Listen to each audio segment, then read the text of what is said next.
ஆராதிப்ப நாமும் எப்படி இருக்கணும்? ಜೀವನುಳ್ಳವರಾಗ ಇರಕ வேண்டும். ಹಲ್ಲೆಲೂಯಾ. ನಾವು ಆರಾಧಿಸ್ತಕ್ಕಂಥ ದೇವರು ಜೀವ ಉಳ್ಳವರು. ಅವಾಗ ನಾವು ಆರಾಧಿಸೋರು ಯಾವ ರೀತಿಯಾಗಿರಬೇಕು? ಜೀವ ಉಳ್ಳವರಾಗಿರಬೇಕು. ಇಂದು ನಾವು ವೇದ ಧ್ಯಾನಕ್ಕೆಂದೇಳಿ ಆರಿಸಿಕೊಳ್ಳಲ್ಪಟ್ಟ ಭಾಗ ಯಾಕೋಬನಿಗೆ ಬರೆದ ಪತ್ರಿಕೆ 1ನೇ ಅಧ್ಯಾಯ 19-20 ವಾಕ್ಯಗಳು. யாக்கோபுக்கு எழுதின நிருபம் 1 அதிகாரம் 19-20 வசனங்கள். ನನ್ನ ಪ್ರಿಯ ಸಹೋದರರೇ, ನೀವು ಬಲ್ಲವರು, ಆದರೆ ಪ್ರತಿಯೊಬ್ಬನು ಕಿವಿ ಕೊಡುವುದರಲ್ಲಿ ತೀವ್ರವಾಗಿಯೂ ಮಾತಾಡುವುದರಲ್ಲಿಯೂ ನಿಧಾನವಾಗಿಯೂ ಇರಲಿ, ಕೋಪಿಸುವುದರಲ್ಲಿಯೂ ನಿಧಾನವಾಗಿರಲಿ. ಮನುಷ್ಯನ ಕೋಪವು ದೇವರಿಗೆ ಮೆಚ್ಚುಗೆಯಾಗಿರುವ ನೀತಿಗೆ ಅನುಕೂಲವಾಗುವುದಿಲ್ಲ. ஆகையால் என் பிரியமான சகோதரர்களே, யாவரும் கேட்கிறதற்கு தீவிரமாயும் பேசுகிறதற்கு பொறுமையாயும் கோவிக்கிறதற்கு தாமதமாயும் இருக்க கடவார்கள். மனுஷனுடைய கோபம் தேவனுடைய நீதியை நடிப்பிக்க மாட்டாதே. ஹல்லேலூயா. ஒரு நிமிஷம் அப்படியே தலைகளை தாழ்த்தி நாம் ಜೆಬಿப்போம். ಸರ್ವಶಕ್ತನೂ ಕೃಪಾ ಸಂಪೂರ್ಣರಾದ ನನ್ನ ತಂದೆಯಾದ ದೇವರೇ, ನಿಮಗೆ ಸ್ತೋತ್ರ. ನೀವು ಈ ಸ್ಥಳ ಪೂರ್ತಿಯಾಗಿ ಆವರಿಸಿಕೊಂಡಿರೋದಕ್ಕೋಸ್ಕರ ನಿಮ್ಮನ್ನು ಸ್ತುತಿಸ್ತೀನಿ, ಸ್ತೋತ್ರಗಳನ್ನು ಸಲ್ಲಿಸ್ತಾ ಇದ್ದೀನಿ. ನಿಮ್ಮ ವೇದ ವಾಕ್ಯಗಳಿಗೆ ಅನುಗುಣವಾಗಿ ಮಾತಾಡುವರು ನೀವಲ್ಲ, ತಂದೆಯ ಆತ್ಮನಾದ ದೇವರು ನಿಮ್ಮೊಂದಿಗೆ ಮಾತಾಡುವರೆಂದು ಹೇಳಿದ ವೇದ ವಾಕ್ಯಗಳಿಗೆ ಅನುಗುಣವಾಗಿ ನೀವು ಮಾತಾಡ್ರಿ, ನಿಮ್ಮ ಚಿತ್ತವನ್ನು ನೆರವೇರಿಸ್ರಿ. ನನ್ನನ್ನು ಜೀವ ಬಲಿಯಾಗಿ ನಿನ್ನ ಪಾದ ಸಮೂಹದಲ್ಲಿ ಸಮರ್ಪಣೆ ಮಾಡುತ್ತಿದ್ದೀನಿ, ಯೇಸುವಿನ ನಾಮದಲ್ಲಿ ತಂದೆಯಾದ தேவரே, ஆமென். ஹல்லேலூயா. இந்த வசனத்துல 3 காரியங்கள் சொல்லப்படுகிறது. முதல் காரியம் என்ன? கேட்கணும், செவி சாய்க்கணும். ரெண்டாவது காரியம் பேசுவது. மூன்றாவது காரியம் கோவிக்கிறது.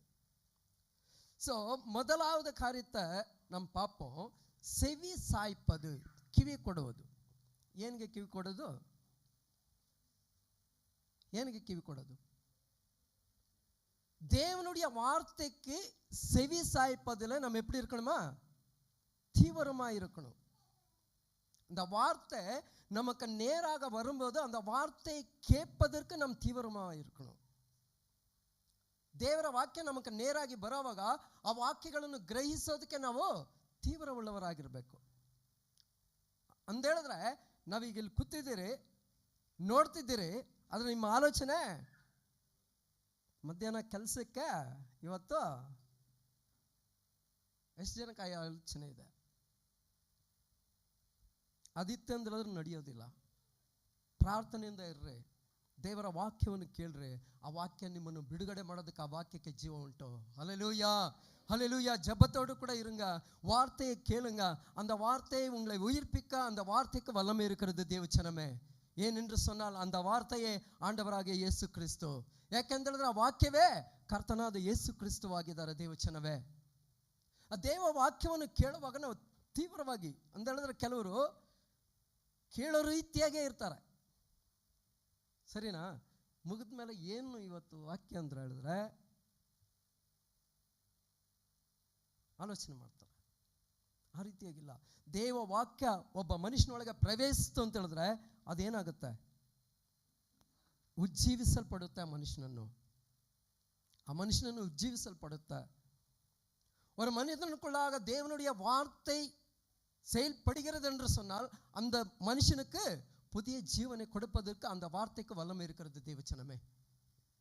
அப்போ அந்த வார்த்தையை நம்ம எப்படி கேட்கணுமா? தீவிரமா கேட்கணுமா? நம்ம எதை தீவிரமா கேட்கிறோம்? வேண்டாத கதைங்க வருது இல்லையா? வேண்டாத கதைங்களை என்ன செய்வோம்? அப்புறமா என்ன நடந்தது, ಅದಕ್ಕப்புறமா ಎನ್ನಾಚಿ ಆಗಿತ್ತಾನೆ ಕೇಳ್ತಿರಲ್ವ? ನಾವು ಪ್ರಶ್ನೆ ಕೇಳ್ತಿರಲ್ವ? ಏನಾದರೂ ಬೇಡದ ಒಂದು ಹೇಳ್ತಾ ಇರ್ತಾರಂದ್ರೆ ಹೌದಾ ಆ ರೀತಿ ಆಗೋಯ್ತಾ, ನಂತರ ಏನಾಯ್ತು, ಆಮೇಲೆ ಅದರ ದೇವರ ವಾಕ್ಯನ ನಾವು ಆ ರೀತಿಯಾಗಿ ಪ್ರಶ್ನಿಸ್ತೀರಾ? ಅಷ್ಟು ಶ್ರದ್ಧೆಯಿಂದ ನಾವು ಕೇಳ್ತೀರಾ? ಅಷ್ಟು ಶ್ರದ್ಧೆಯಿಂದ ನಾವು ಓದ್ತೀರಾ?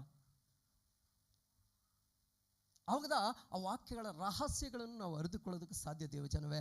ಅವಾಗದ ಆ ವಾಕ್ಯ ನಮ್ಮೊಳಗೆ ಬಂದು ಕ್ರಿಯೆ ಮಾಡೋದಕ್ಕೆ ಸಾಧ್ಯ.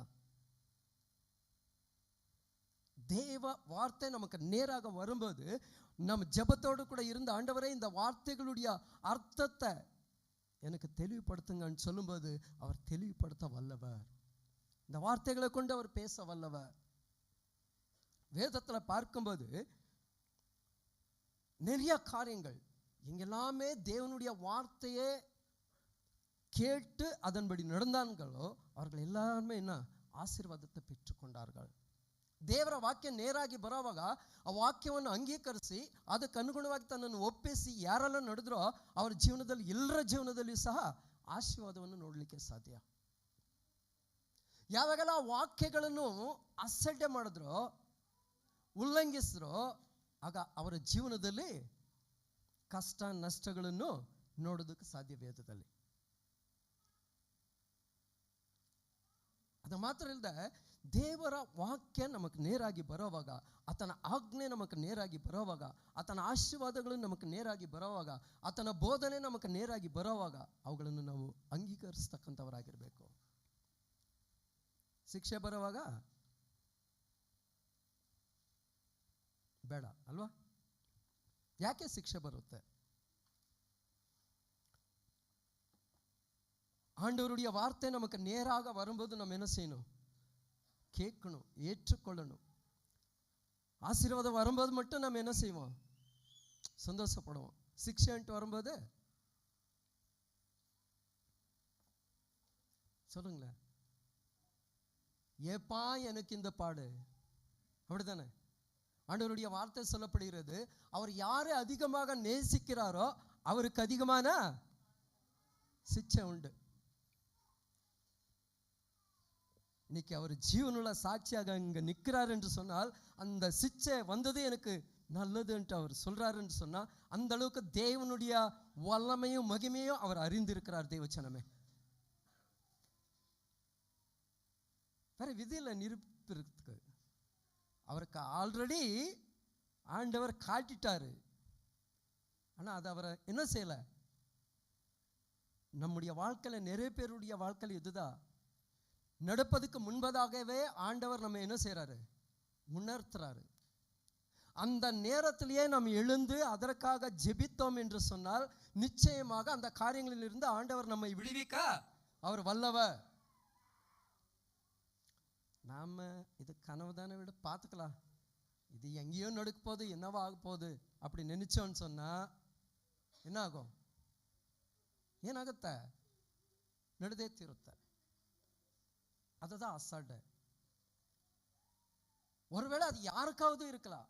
அந்த நேரத்தில் அந்த காரியத்தை குறித்து தேவ சமூகத்தை நாம் நோக்கி பார்த்தோம் என்று சொன்னால் அது நமக்கு மட்டுமில்லை, வேற யாருக்கு அந்த நிலைமை ஏற்பட்டாலும் அந்த நிலைமையை மாற்ற அவர் வல்லவர்.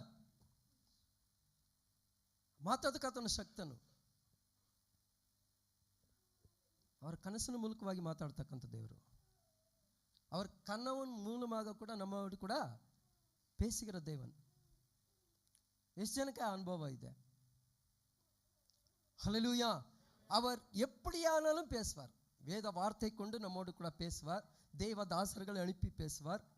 நிறைய நேரங்களில் நம்முடைய வீட்டில் இருக்கக்கூடிய குழந்தைகள் மூலியமாக கூட ஆண்டவர் பேச அவர் வல்லவர்.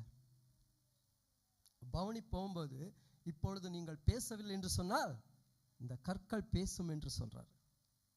ಈಗ ನೀವು ಮಾತಾಡಿಲ್ಲ ಅಂತ ಹೇಳಿದ್ರೆ ಈ ಕಲ್ಲುಗಳು ಮಾತಾಡ್ತವೆ ಅಂತ ಹೇಳ್ತಾರೆ. ಅಂತ ಹೇಳಿದ್ರೆ ಆ ಕಲ್ಲುಗಳ ಮೂಲಕವಾಗಿಯೂ ನಮಗೆ ಅನೇಕ ಪಾಠಗಳನ್ನು ಕಳಿಸೋದಕ್ಕೆ ಆತನಿಗೆ ಶಕ್ತಿ ಉಂಟು. ಆಗ ವೇದ ವಾಕ್ಯವನ್ನು ಕೇಳುವಾಗ ನಾವು ತೀವ್ರವಾಗಿ ಕೇಳಬೇಕು, ಶ್ರದ್ಧೆಯಿಂದ ಕೇಳಬೇಕು, கவனத்தோடு கேட்கணும். அப்போ அந்த வார்த்தைகள் நமக்குள்ளாக கிரியை செய்ய தேவச்சனமே. அந்த வார்த்தைகளை தான் நம்மை விடுவிக்கும். அந்த வார்த்தைகளை தான் நமக்கு ஆசீர்வாதத்தை கொடுக்கும். வேதத்தில் நாம் பார்க்கும்போது 1 ಸಾಮುವೇಲ್ 15:22 ವಚನ, 1 ಸಾಮುವೇಲ್ ಬರೆದ ಪತ್ರಿಕೆ 15ನೇ ಅಧ್ಯಾಯ 22ನೇ ವಾಕ್ಯ.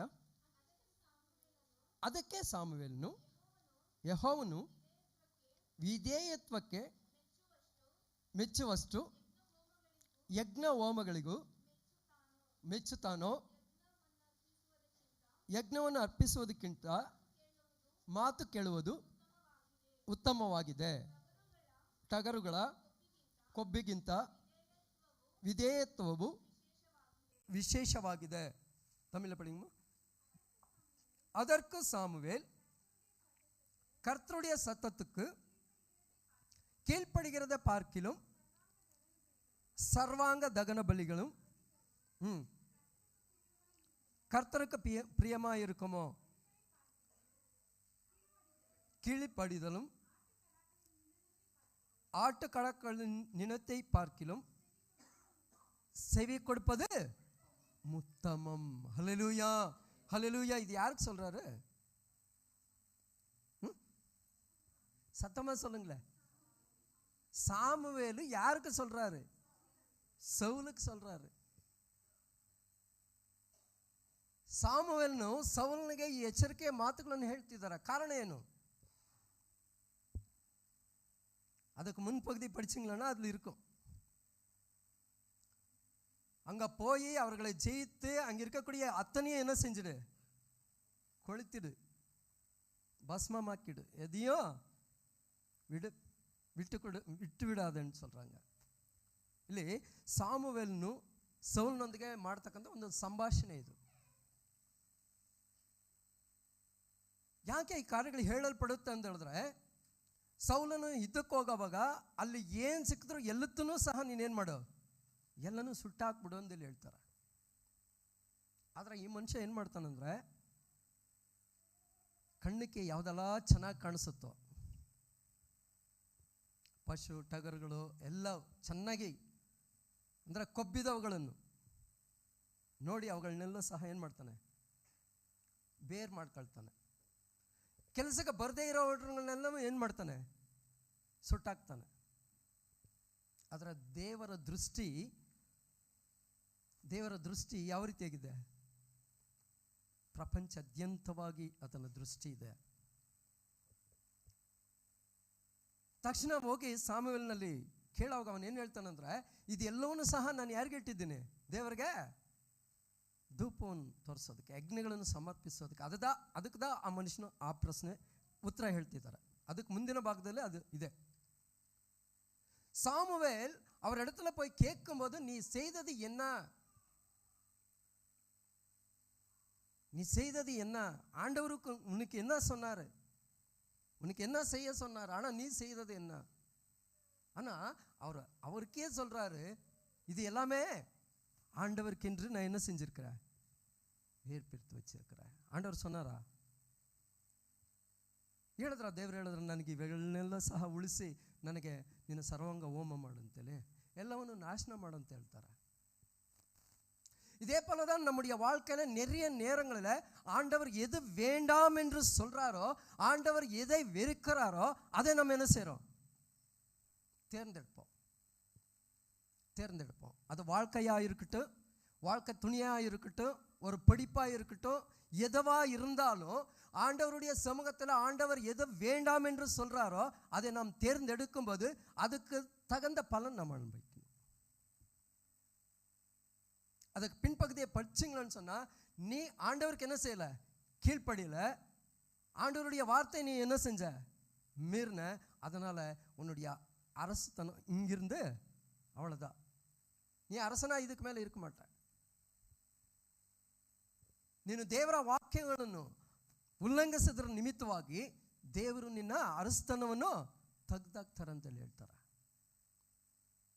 அப்போ தேவன் கொடுக்கப்பட்ட ஒரு ஆசீர்வாதம் நம்மில் நிலையாக இருக்காதபடிக்கு நம்மை அநேக காரியங்கள் என்ன செய்கிறது, தூண்டுகிறது. ಅನೇಕ ಕಾರ್ಯಗಳು ನಮ್ಮನ್ನು ಪ್ರೇರೇಪಿಸುತ್ತೆ. ದೇವರು ಕೊಡಲ್ಪಟ್ಟ ಆಶೀರ್ವಾದ ನಮ್ಮಲ್ಲಿ ನೆಲೆಯಾಗಿ ಇರಬಾರ್ದಂದೇಳಿ ಅನೇಕ ರೀತಿಯಾದ ದುರಾಲೋಚನೆಗಳು.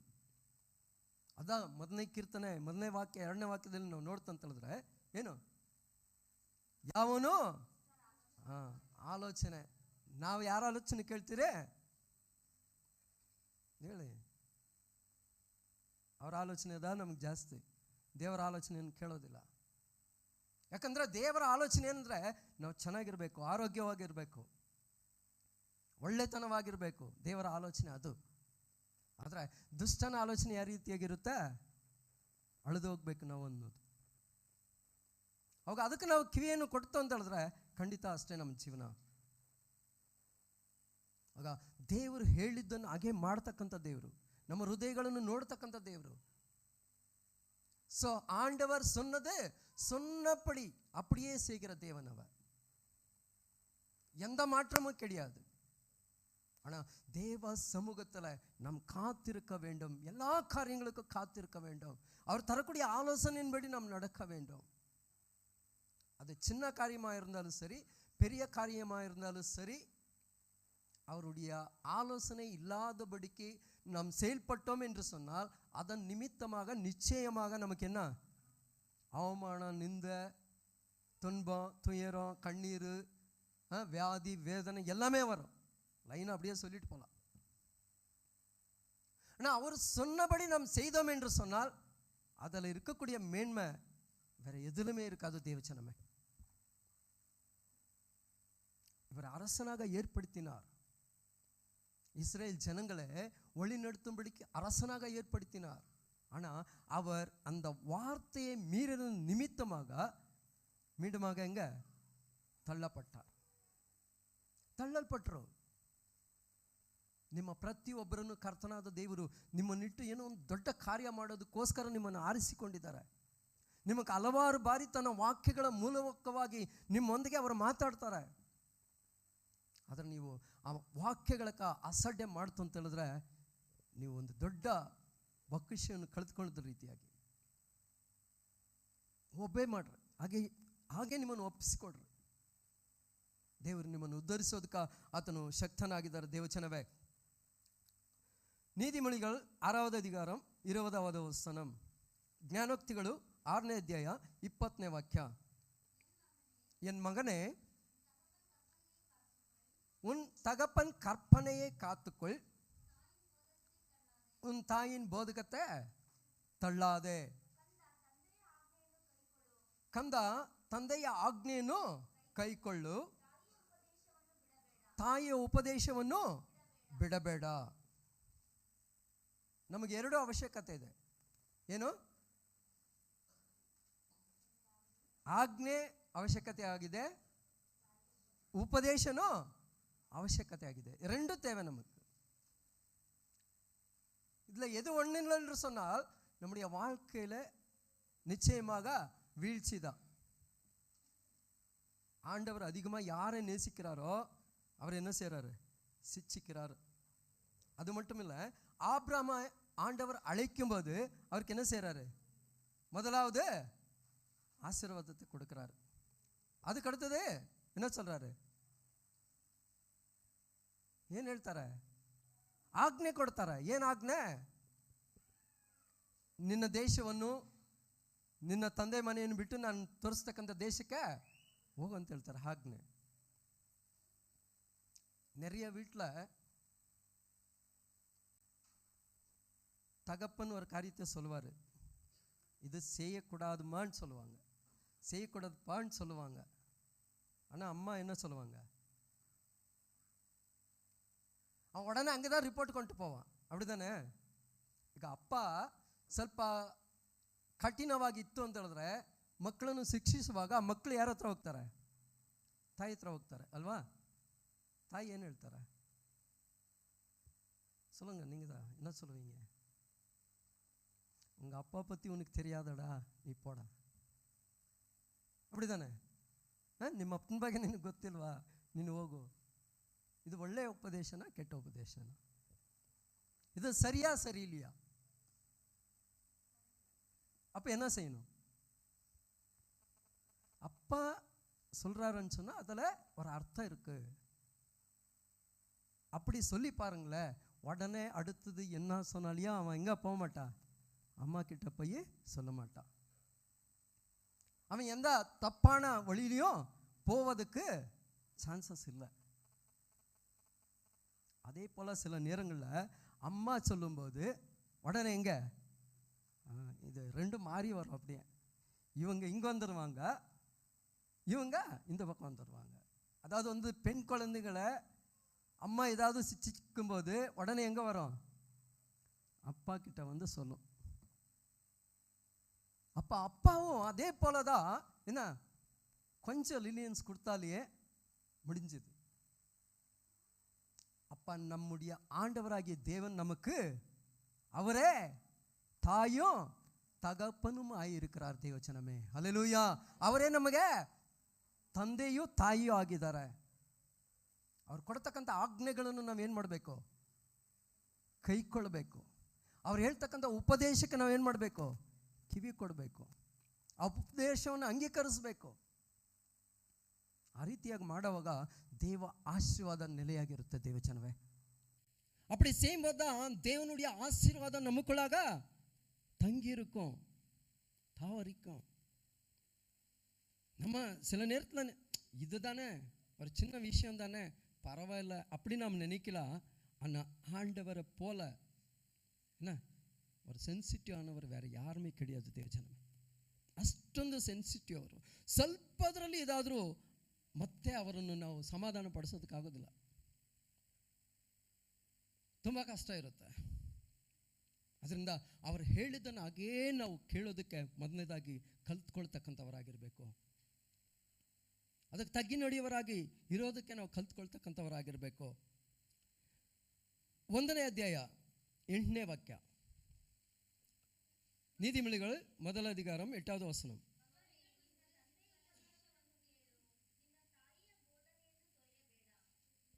ಇವು ಎರಡೂ ಸಹ ಒಬ್ಬ ವ್ಯಕ್ತಿಗೆ ಯಾವ ರೀತಿಯಾಗಿರುತ್ತೆ ಅಂತ ಹೇಳಿದ್ರೆ, ಎರಡು ಕಣ್ಣುಗಳ ರೀತಿಯಾಗಿ.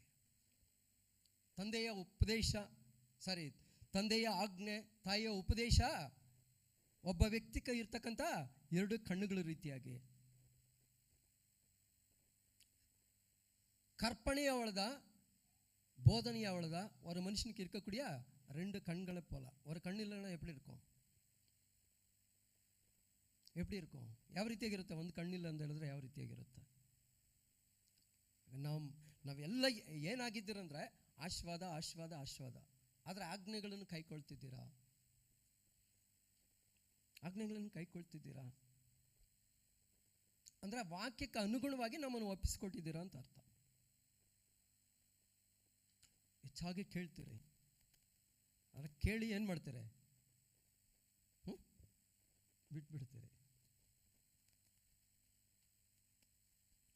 ವಾಕ್ಯಗಳನ್ನು ನಾವು ತೀವ್ರವಾಗಿ ಕೇಳುವಾಗ ಆ ವಾಕ್ಯಗಳು ನಮ್ಮೊಳಗೆ ಕ್ರಿಯೆ ನಡೆಸಬೇಕು. ದೇವಚನವೇ, ಇಲ್ಲಂತ ಹೇಳಿದ ಪಕ್ಷ ವ್ಯರ್ಥ. ನಾವು ಬಂದು ಕುಳಿತು ಇಲ್ಲಿದ್ದು ಹೋಗೋದು ವ್ಯರ್ಥ. ನಾವು ಪ್ರತಿಯೊಬ್ಬರು ಪ್ರತಿಯೊಂದು ಕಾರ್ಯಗಳ ನಿಮಿತ್ತವಾಗಿ ದೇವ ಸಮ್ಮುಖಕ್ಕೆ ಬರ್ಬೋದು, ಆದರೆ ಅವರು ಎಲ್ಲವನ್ನೂ ಸಹ ಕೊಡ್ತಕ್ಕಂಥವ್ರು, ಯಾರಿಗೂ ಇಲ್ಲ ಅಂತ ಹೇಳ್ತಕ್ಕಂಥವ್ರಲ್ಲ. ಆದರೆ ಅದನ್ನು ನೆಲೆಯಾಗಿ ಇರಬೇಕಂದ್ರೆ ಆತನ ಆಜ್ಞೆಗಳನ್ನು ನಾವು ಕೈಕೊಳ್ಬೇಕು. அவருடைய சமூகத்துக்கு வரக்கூடிய அத்தனை பேருக்கு அவர் என்ன செய்கிறாரு? நிச்சயமாக கொடுக்குறாரு. அதில் எந்த மாற்றமும் கிடையாது. ஆனால் அது நமக்குள்ளாக நிலையாக இருக்க வேண்டும் என்று சொன்னால் நம்ம என்ன செய்யணும்? அவருடைய கட்டளைகளை கை கொள்ள வேண்டும், அவருடைய வார்த்தையை கை கொள்ள வேண்டும், அதன்படி நடக்கிறவர்களாக இருக்க வேண்டும். ದೇವಚನಮೇ, ಸಾಮುವೇಲ್ ನೋಡ್ರಿ, ಚಿಕ್ಕ ಮಗು ಅವ್ರ ತಾಯಿ ತೆಗೆದುಕೊಂಡೋಗಿ ಎಲ್ಲಿ ಬಿಡ್ತಾರೆ? தேவாலயத்தில் விட்டுடுறாங்க. நம்ம சில பசங்களை ஈவன் ஒரு 10 years வயசு இருந்தால் கூட அப்பா அம்மாவை விட்டு அது எங்கேயுமே என்ன செய்யாது, தனிமையாக இருக்கவே இருக்காது. ஆனால் அவரை கொண்டு வந்து ஆலயத்தில் விடும்போது அவர் அங்கேயே என்ன செய்கிறாரு? வளர்ந்தார் என்று வேதத்தில் எழுதப்பட்டிருக்கிறது. அவருக்கு தெரிஞ்சதெல்லாம் ஒரே ஒரு சத்தம். யார் சத்தம்? எலியாவுடைய சத்தம். சரியா? ஆண்டவராகிய தேவன் அவரை சாமுவேல்ன்ட்டு அழைக்கும் போது எங்கே ஓடுறாரு? அங்கே தான் ஓடுறாரு. ஏன்னா அந்த சத்தம் தான் அவருக்கு நல்லா தெரியும். அந்த சத்தத்தை கேட்டு வளர்ந்தவர். அப்போ நம்முடைய பிள்ளைகளை எந்த சத்தத்தை கேட்டு வளரும்படிக்கு நம்ம செஞ்சிட்ருக்கோம். ಚಿಕ್ಕವನಾಗಿದ್ದಾಗಲೂ ಸಹ ದೇವಾಲಯದಲ್ಲಿ ಇರುವಾಗ ಬರೀ ಏಲಿಯನ ಸತ್ತ ಮಾತ್ರ ಅವನಿಗೆ ಗೊತ್ತಿತ್ತು. ಆ ಶಬ್ದ ಮಾತ್ರ ಕೇಳ್ತಿದ್ದ. ದೇವರು ಸ್ವಪ್ನದಲ್ಲಿ ಸಾಮುವೇಲೇ ಅಂತೇಳಿ ಕರೆಯುವಾಗ ತಕ್ಷಣ ಎದ್ದು ಎಲ್ಲಿ ಹೋಗ್ತಾನೆ? ಎಲಿಯ ಹತ್ರ ಹೋಗ್ತಾನೆ. ಇಂದು ನಮ್ಮ ಮಕ್ಕಳನ್ನು ಯಾವ ಶಬ್ದದಲ್ಲಿ ನಾವು ಬೆಳೆಸ್ತಿದ್ದೀರಿ?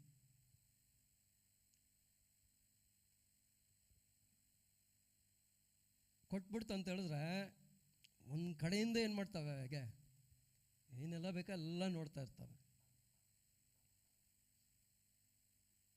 ಅಟ್ಲೀಸ್ಟು ಹಾಡುಗಳಾದರೂ ಹಾಕ್ಕೊಡ್ತೀರಾ? ಇಲ್ಲ, ಕಾರ್ಟೂನ್ಸು. ಇಲ್ಲಾಂದ್ರೆ ಊಟ ಮಾಡೋದಿಲ್ಲ ಅಂತ ಹೇಳ್ತೀರಿ.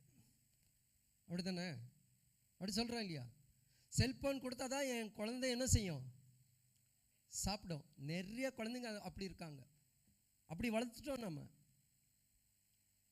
வசனத்தை ஊட்டி நம்ம என்ன செய்யலை? வளர்க்கல. சத்தியத்தை சொல்லி நம்முடைய பிள்ளைகளை நம்ம என்ன செய்யறதில்ல? வளர்க்கறதில்ல.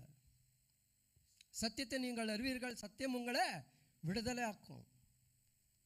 அப்போ பிள்ளைகளுக்கு நம்ம சொல்லி கொடுக்கும்போது தான் அந்த பிள்ளைகள் அதை என்ன செய்யும்? கற்றுக்கொள்ளும். இப்போ எங்கள் வசனத்தை சொன்னாங்க, இப்படி வீட்டில் நீங்கள் சொல்லி கொடுத்ததா 1 வயசு வரைக்கும். அதுக்கப்புறமா அவங்களே என்ன செய்வாங்க? படிப்பாங்க.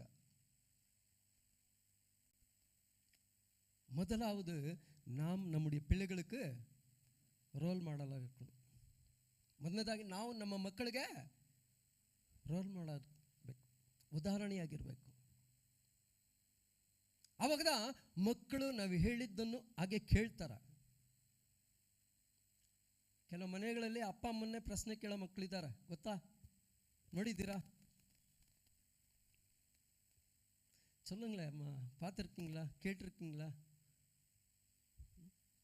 ஏதாவது சொன்ன ನೀನು ಮಾತ್ರ ಅದಕ್ಕೆ ಪೋದು ನಮಗೆ ಹೇಳ್ತಾರಲ್ವಾ ಕೆಲವು ಮಕ್ಕಳು. ಆಗ ನಮ್ಮ ಮಕ್ಕಳ ಮುಂದೆ ಮೊದಲನೇದಾಗಿ ನಾವು ಸಾಕ್ಷಿಗಳಾಗಿರಬೇಕು. ದೇವರ ವಾಕ್ಯಕ್ಕೆ ನಾವು ಎಷ್ಟು ಪ್ರಾಧಾನ್ಯತೆಯನ್ನು ಕೊಡ್ತಿರೋ ಅಷ್ಟೊಂದು ಪ್ರಾಧಾನ್ಯತೆಯನ್ನು ಆ ಮಕ್ಕಳು ಕೊಡೋದಕ್ಕೆ ಆರಂಭಿಸ್ತಾರೆ, ಮುಖ್ಯತ್ವವನ್ನು ಕೊಡೋದಕ್ಕೆ ಆರಂಭಿಸ್ತಾರೆ. ಆಗ ದೇವರ ವಾಕ್ಯಕ್ಕೆ ನಾವು ತಗ್ಗಿ ನಡೀತಕ್ಕಂಥವರಾಗಿರಬೇಕು. ಯೆಹೋಶುವ 5ನೇ ಅಧ್ಯಾಯ 14-15 ವಾಕ್ಯಗಳು. ಯೆಹೋಶುವ 5வது அதிகாரம் 14-15 வசனங்கள்.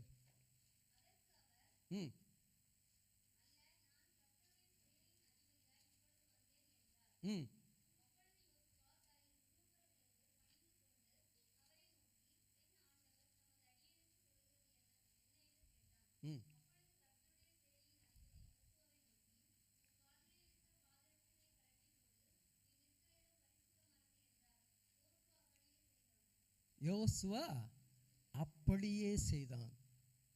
ಯೆಹೋಶುವನು ಹಾಗೆ ಮಾಡಿದನು. ಓದಿಯಮ್ಮ ಅದು.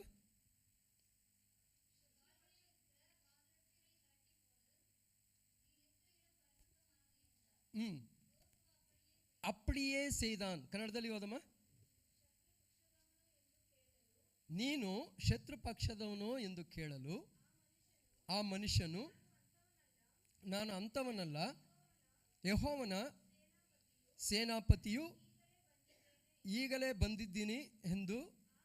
ಆಗ ಯೆಹೋಶುವನು ಅವನಿಗೆ ಸಾಷ್ಟಾಂಗ ನಮಸ್ಕಾರ ಮಾಡಿ, ಸ್ವಾಮಿಯವರು ತಮ್ಮ ಸೇವಕನಿಗೆ ಏನು ಆಜ್ಞಾಪಿಸಬೇಕೆಂದು ಇದ್ದೀರಿ ಅನ್ನಲು, ಯೆಹೋವನ ಸೇನಾಪತಿಯು ನಿನ್ನ ಕಾಲಿನಿಂದ ಕೆರಗಳನ್ನು ತೆಗೆದಾಕು, ನೀನು ನಿಂತಿರುವ ಸ್ಥಳವು ಪರಿಶುದ್ಧವಾದುದು ಎಂದು ಯೆಹೋಶುವನಿಗೆ ಹೇಳಿದನು. ಅವನು ಹಾಗೆಯೇ ಮಾಡಿದನು. நிறைய நேரங்களில் நமக்குள்ளாக இருக்கக்கூடிய சில காரியங்களை குறித்து ஆண்டவர் நமக்கு என்ன செய்வார்? உணர்த்துவார். ஆனால் நம்ம என்ன நினைப்போம்? என்னை குறித்து இவருக்கு யாரோ, நம்ம பாஷை அப்படி தானே, போட்டு கொடுத்துட்டாங்க, அதுக்காக இவர் எனக்காக மெசேஜ் எடுத்திருக்கிறாரு. எத்தனை பேருக்கு அந்த எண்ணங்கள் எப்பெல்லாம் வந்திருக்கு? யாரும் இல்லைன்ட்டு சொல்ல முடியாது. ಯಾರಾದರೂ ಹೇಳೋರಿದ್ದೀರಾ? ಇಲ್ಲ. ಆ ರೀತಿಯಾಗಿ ಆಲೋಚನೆ ಮಾಡ್ತಂದ್ರೆ ನಿಮ್ಮನ್ನು ನೀವೇ ಏನು ಮಾಡ್ಕೊಳ್ತಿದ್ದೀರಿ? ವಂಚಿಸ್ಕೊಳ್ತಿದ್ದೀರಿ ಅಂತ ಅರ್ಥ. ಈಗ யோசுவா கேட்ட உடனே என்ன செய்தி சொல்ல வந்திருக்கிறீங்க சொல்லுங்க அப்படியே கேட்குற. சொன்ன உடனே அந்த வார்த்தைக்கு அப்படியே அவர் என்ன செய்கிறாரு? சாஷ்டாங்கமாக பணிந்து கொண்டார் என்று எழுதப்பட்டிருக்கிறது. அப்போ அந்த வார்த்தை நமக்கு நேராக வரும்போது அந்த வார்த்தைக்கு ஒருவேளை நமக்குள்ளாக அந்த வார்த்தைக்கு மாறான காரியங்கள் இருப்பது என்று சொன்னால் நிச்சயமாக அதை வந்து நம்ம என்ன செய்யணும்? விட்டு விட வேண்டும். நீ நிற்கக்கூடியா இந்த இடம் பரிசுத்தமானது, உன்னுடைய பாதரட்ச கழட்டி போடுன்னு சொல்றாரு. உடனே அவர் அப்படியே என்ன செய்தார் என்று எழுதப்பட்டிருக்கிறது. அப்போ ஆண்டவர் நம்முடைய காரியங்களை சுற்றி காட்டும்போது, ஆண்டவருக்கு பிரியமான காரியங்கள் நமக்கு நேராக சொல்லும்போது உடனே அந்த காரியங்களை விட்டு நம்ம என்ன செய்யணும்? விலகணும். உடனே ಅದಕ್ಕೆ பின்பதாக நீங்கள் பார்த்தீங்கன்னு சொன்னால் வெற்றி மேல் வெற்றி, ಜಯ. ಕಾರಣ ಏನಂದರೆ ದೇವರ ವಾಕ್ಯಕ್ಕೆ ಹಾಗೇ ಒಬ್ಬೆ ಆಗಿದ್ದರ ನಿಮಿತ್ತವಾಗಿ, ಕೇಳಿದ್ರ ನಿಮಿತ್ತವಾಗಿ அப்படி கீழ்ப்படியும் போது தான் ஆண்டவர் ஆசீர்வதிக்க வல்லவர். தேவச்சனமே, அவருடைய வார்த்தைக்கு முதலிடத்தை கொடுக்கணும், கேட்கணும், தீவிரமாக கேட்கணும். நம்ம ಕೇಳ್ಕರ ಮಾರಿ என்ன ಸೇರೋ ಏನು ಮಾಡ್ತೀರಿ? ಕೇಳೋ ರೀತಿಯಾಗಿ ಏನು ಮಾಡ್ತೀರಿ? அதில்ல. அவர் நம்முடைய இதயத்தை பார்க்கிற ದೇವನ್, ನಮ್ಮ ಹೃದಯವನ್ನು ನೋಡ್ತಕ್ಕಂಥ ದೇವರು. ಅವರು ಗೊತ್ತು, ಎಲ್ಲವೂ ಗೊತ್ತು. ಅವರ ದೃಷ್ಟಿ ಮುಂದೆ ಎಲ್ಲವೂ ಸಹ ಬಯಲಾಗಿರುತ್ತೆ. ದೇವಚನವೇ, ನಮ್ಮ ಆಲೋಚನೆ ಏನು? ನಾವು ಏನು ಉದ್ದೇಶದಿಂದ ಇಲ್ಲಿ ಕೊಳ್ತಿದ್ದೀರಿ, ಏನು ಉದ್ದೇಶಕ್ಕೋಸ್ಕರ ನಾವು ಇಲ್ಲಿ ಬರ್ತೀರಿ, ಎಲ್ಲವೂ ಅವ್ರಿಗೆ ಗೊತ್ತು. ಒಂದು ವೇಳೆ ನಾವು ಮನುಷ್ಯನ ಏನು ಮಾಡ್ಬೋದು? ಮನುಷ್ಯನ ಕಣ್ಣನ್ನು ಮುಚ್ಚಿಬಿಡ್ಬೋದು, ಕಟ್ಬಿಡ್ಬೋದು. ಆದರೆ ದೇವರ ಕಣ್ಣನ್ನು ನಮ್ಮಿಂದ ಯಾರಿಂದಲೂ ಸಹ ಏನು ಮಾಡೋದಕ್ಕಾಗೋದಿಲ್ಲ, ಮುಚ್ಚೋದಕ್ಕಾಗೋದಿಲ್ಲ. ದೇವಚನವೇ, ಕಾರಣ ಅವರು ಸರ್ವವ್ಯಾಪಿ ஆத்தனும். ஆண்டவருடைய பார்வைக்கு மறையாக நாம் எங்குமே என்ன செய்ய முடியாது?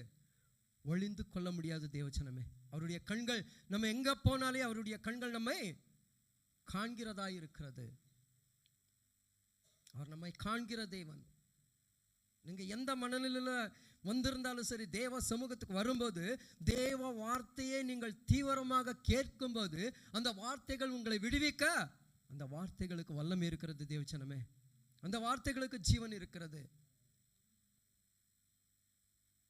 வேதத்தில் நாம் பார்க்கும்போது நிறைய ஜனங்கள் எப்படி கேட்டே விடுதலை பெற்றவர்கள் நிறைய பேர். இன்னும் சிலர் அதை கேட்டு விசுவாசித்து அவருடைய சமூகத்துக்கு வந்து விடுதலை பெற்றவர்கள் சிலர். இன்னும் சில இடங்களுக்கு ஆண்டவராகிய தேவனே கடந்து சென்று அவர்களை விடுதலை ஆக்கினார். தேவஜனமே, அல்லேலூயா, அல்லேலூயா. இந்த மூன்று வகையில் நம்ம எந்த வகையில் இருக்கிறோம்? ಕರ್ತನಾದ ಯೇಸು ಕ್ರಿಸ್ತು ಜೀವಿಸಿದ ದಿನಗಳಲ್ಲಿ ಆತನ ಸಮೂಹಕ್ಕೆ ಯಾರೆಲ್ಲ ಹೋದ್ರೋ ಅವರೆಲ್ಲರೂ ಸಹ ಅವ್ರಿಗೆಲ್ರಿಗೂ ಸಹ ಬಿಡುಗಡೆ ಕೊಟ್ಟರು. ಯಾರೆಲ್ಲ ನಂಬಿದ್ರೋ, ಆ ವಾಕ್ಯವನ್ನು ಕೇಳಿ ನಂಬಿದ್ರೋ ಅವ್ರಿಗೆ ಬಿಡುಗಡೆ ಸಿಕ್ತು. ಇನ್ನು ಯಾರೆಲ್ಲ ಬರೋದಕ್ಕಾಗಿಲ್ಲ ಆ ಸ್ಥಳಕ್ಕೆ ದೇವರೇ ಹುಡುಕಿ ಹೋಗಿ ಅವರಿಗೆ ಬಿಡುಗಡೆಗಳನ್ನು ಕೊಟ್ಟಿದ್ದನ್ನು ನಾವು ಸತ್ಯವೇದದಲ್ಲಿ ನೋಡಬಹುದು.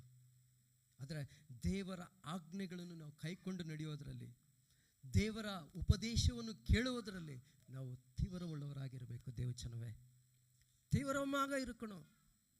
அப்பொழுதுதான் அது நம்மை விடுவிக்க வல்லமை இருக்கிறது. அந்த வார்த்தைகளுக்கு தேவச்சனமே, தாயின் உபதேசத்தை தள்ளாதே. ஆனால் நம்ம என்ன உபதேசத்தை கொடுக்குறோம்? நம்முடைய பிள்ளைகளுக்கு நம்ம என்ன ಉಪದೇಶத்தை கொடுக்குறோம்? ಏನು ಉಪದೇಶವನ್ನು ಕೊಡ್ತಾರೆ? ಎಂಥ ಉಪದೇಶವನ್ನು ಕೊಡ್ತಾ ಇದ್ದೀರಿ ಹೇಳಿ? எப்படி நம்முடைய பிள்ளைகளை எப்படி வளர்த்துட்டு இருக்கோம்? பிறரை நேசிக்கக்கூடிய அந்த எண்ணத்தை நம்முடைய பிள்ளைகளுக்கு சொல்லித்தரோம்ல? அதுக்கு மாறாக சொல்லித்தரோம்ல? எப்படி சொல்லித்தரோம்? ಸತ್ಯವೇದ ಹೇಳುತ್ತೆ, ನಿನ್ನನ್ನು ಪ್ರೀತಿಸುವ ಮೇರೆಗೆ ನೀನು ಎಲ್ಲರೂ ಸಹ ಏನು ಮಾಡು, ಪ್ರೀತಿಸು ಅಂತೇಳಿ. உன்னை போலவே பிறரே நேசி. பிள்ளைகளுக்கு அப்படி சொல்லி தந்துட்டு இருக்கணும்ல, ಅದನ್ನು ಹೇಳ್ತಿದ್ದೀರಾ ನಾವು? ಅವಾಗ ಎಲ್ಲಿ ನಾವು ಸತ್ಯದಲ್ಲಿ ನೆಲೆಯಾಗಿದ್ದೇವೆ? ಎಲ್ಲಿ ಆತನ ಆಜ್ಞೆಗಳನ್ನು ನಾವು ಕೈಕೊಂಡವರಾಗಿದ್ದೇವೆ?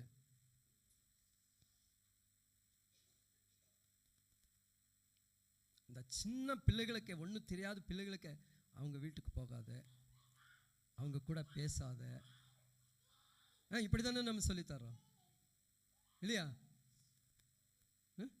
அப்போ அதன் நிமித்தமாக அவர்களுக்குள்ளாக என்னது, வைராக்கியம் பெருங்கும் தேவச்சனமே.